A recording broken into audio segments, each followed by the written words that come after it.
So earlier today, we found out the newest inflation numbers for Canada, which saw things tick down, I guess, in November, one basic tick of 1 basis We'll point. take it, man. I will take Well, it. but you know what? The news, it's really interesting because to look at that and go, oh, good, we went from 6.9 to 6.8%. But then when you factor out some top line items, you discover that, you know what, in some cases, it's still well above 6.9%. I think I read today that food prices are up 11%. Yeah. So there are a lot of items involved in that, and we're all trying to understand why this is happening.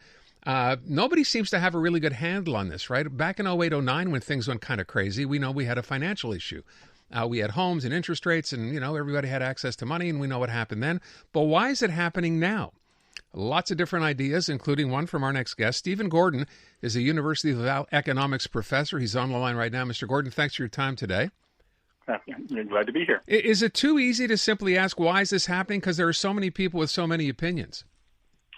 Well, no, we're all wondering. There are some answers, some better than others. Certainly, basic cause of inflation generally is what we call excess demand. People want to buy more things than there aren't for sale, and whenever that happens, prices go up. That can happen if demand goes up, and we've seen a bit of that during the COVID lockdowns.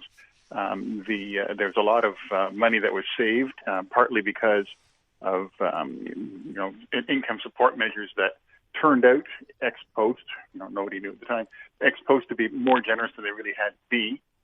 And during the lockdowns, people saved, and they saved up, and then they wanted to spend it. So there's a surge of spending. On the other side, there's all these supply chain disruptions, Russia invading Ukraine, all kinds of things that took supply off the market. When things are in short supply, the price goes up. So, the basic cause of inflation is not really that hard to understand. It's excess demand. The really hard part is figuring what to do about it, and I guess even harder is trying to predict it. Okay, so the Bank of Canada has done what I guess central banks around the world have tried to do by raising interest rates to curb demand. Is your impression that's the wrong thing to be doing? Oh, no, that's exactly the right thing to be doing. It's just painful. This is like it's like when you have, a toothache, the rest, what you're supposed to do is like get your tooth pulled. We're at the tooth pulling part. The answer, yes, getting your tooth pulled hurts, but the alternative is just long-term pain, living with pain forever. We don't want that either. So this is what we're at the tooth pulling part. I mean, I think what I object to is getting my tooth pulled 7 times. You know what I mean? Yeah, this is the thing.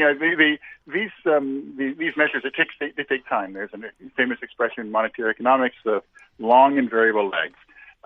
It's generally agreed, the consensus is that it takes about 18 months before an increase in interest rates starts to have an effect on inflation. So the bank started about 8 or 9 months ago. We're basically halfway there. Halfway there. That's terrifying. Yep. Inflation is going to stay well above target for another year at least. Does that mean we see rates continuing to increase? This is 7 hikes inside of a year. Maybe because it takes so long to take effect, the bank might just say, okay, we've gone from half a percentage point up to almost 5. Let's just stop and see what that does, because what they've done now really hasn't had full effect yet. Okay, so can we use history as a predictor in a case like this? Given the situation we're in now, you say maybe we take a pause to see how things go. What would history suggest will happen?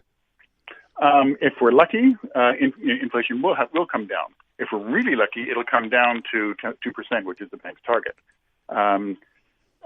Expectations play a big role here. One of the things we also learned about inflation is that expectations about inflation are almost self-fulfilling. If everybody believes that inflation is going to be, let's say, 8%, everybody's going to negotiate, contracts based on 8% inflation, and inflation is going to be 8%.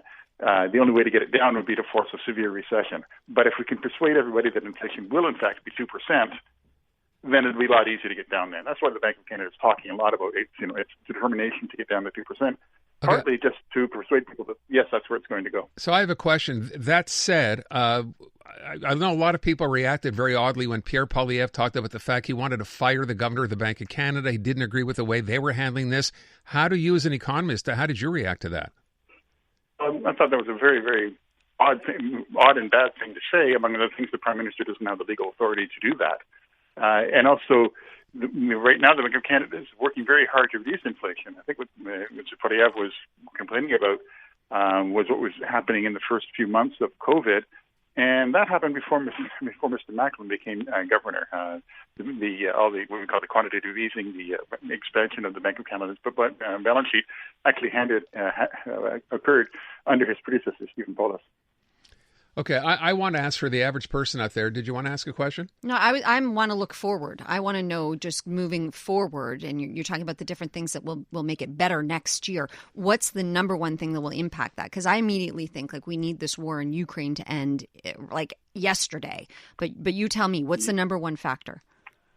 Yeah, basically, we have to wait and see all these effects of the interest rate to choke off demand. One of the big ways is, of course, if interest rates go up, mortgage payments have to go up, and if mortgage payments go up, that means you have less money to spend on other things. If you're spending less on other things, that's less demand, less excess demand, and there's less pressure on prices. So this is the kind of thing that has to happen. War in Ukraine and all that. That is what we call like a one-time shot. Like sometime in next summer, when we're calculating inflation, let's say, July of 2023, we're going to be comparing it to July of 2022. Both of those things happened after Ukraine, after the Russian invasion of Ukraine.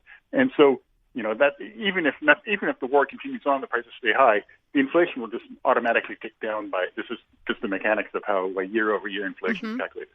Yeah, I'm wondering. So there will be some of that. Yeah, I'm wondering as you're describing this, and I think it's the fair question to ask as you look into the future.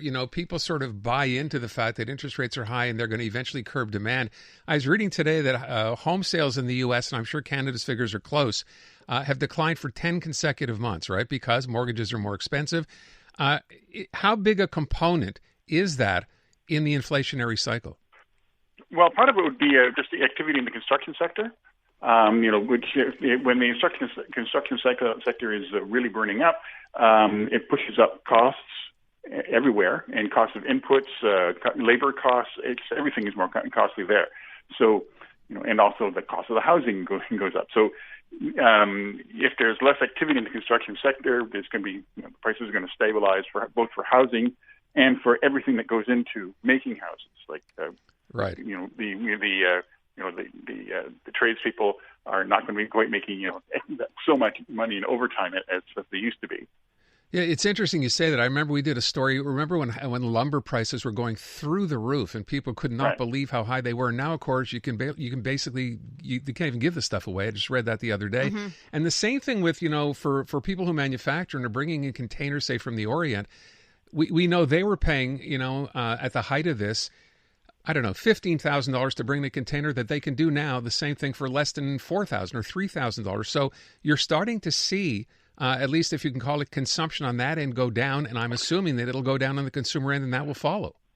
Well, part of that is actually the other side, the supply side. Would be when supply chains were all disrupted, it choked off supply. And here, this is the other way of getting inflation down again, is to relax those things. And so, we're seeing those supply chain disruptions ease up a bit. And one of the big things, of course, is transportation costs. And so those are coming down.